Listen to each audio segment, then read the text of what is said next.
Welcome to Easy Learning with Shreyansh. Friends, today we are going to learn Standard 5th Marathi lesson फुलपाखरू आणि मधमाशी textbook question. So let's start. प्रश्न 1. कोणते लिहा?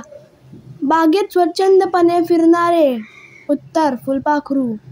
कामात मग्न असणारी. उत्तर मधमाशी. तुई तुई नाचणारे. उत्तर कारंज. प्रश्न 2. जोड्या जुळवा. सुंदर सकाळ. औषधी मध. मंद वारा. दरवळणारा सुवास. प्रश्न 3. तुम्हाला काय काय पाहिल्यानंतर आनंद होतो? उत्तर सकाळी बागेत गेल्यावर सूर्याची कोवळी किरणे गवतावर पडून त्यावरील पाणी दवबिंदू जेव्हा चमकताना दिसतात तेव्हा त्याने मनाला आनंद होतो. मंद वाऱ्याच्या झुळकीबरोबर डोलणारी फुलझाडं व त्यावरील कळ्या फुले पाहून मन आनंदित होते. विविध प्रकारची फुलपाखरे सुंदर फुलांवर उडताना पाहिल्यावर मन सुखावते. सकाळच्या अशा अनुभवाने मनाला आनंद होतो व मन प्रसन्न होते.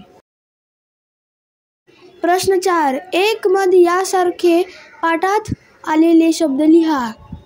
उत्तर बघ, पण, धन, तर, मन. प्रश्न 5. खालील शब्दांना दार शब्द जोडा व नवीन शब्द तयार करा. चमक, चमकदार. दुकान, दुकानदार. माल, मालदार.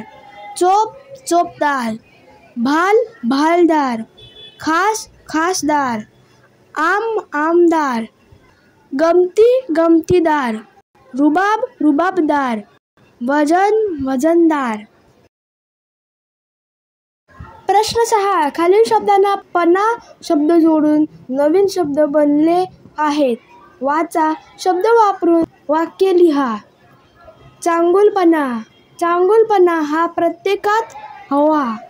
मोठेपणा. मनाचा मोठेपणा काही जणांकडेच असतो.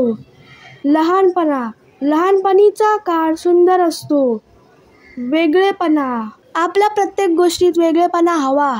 मोकळेपणा. मैत्रीमध्ये मोकळेपणाशिवाय बोलता येत नाही. सोपेपणा. अभ्यासात सोपेपणा येण्यासाठी प्रयत्न करावे लागतात. कठीणपणा. प्रत्येक वेळी कठीणपणा योग्य नाही. प्रश्न 7. कुंडीवरील शब्दांचे विरुद्धार्थी शब्द पानांवर आहेत. योग्य जोड्या जुळवा व लिहा. फिकट, रंगीत. उत्तर प्रश्न. मोठा, लहान. अनेक, एक. खाली, वर. हारणे, जिंकणे. प्रश्न 8. खालील 2 फुलांवरील शब्दांचे मिळून योग्य जोड शब्द तयार करा व लिहा. पुरणपोळी. गोडधोड. गोरगरीब. खाऊन पिऊन. इकडे तिकडे. कामधाम. So friends, if you like this video, please subscribe my channel and don't forget to press the bell icon. Thank you friends and bye bye.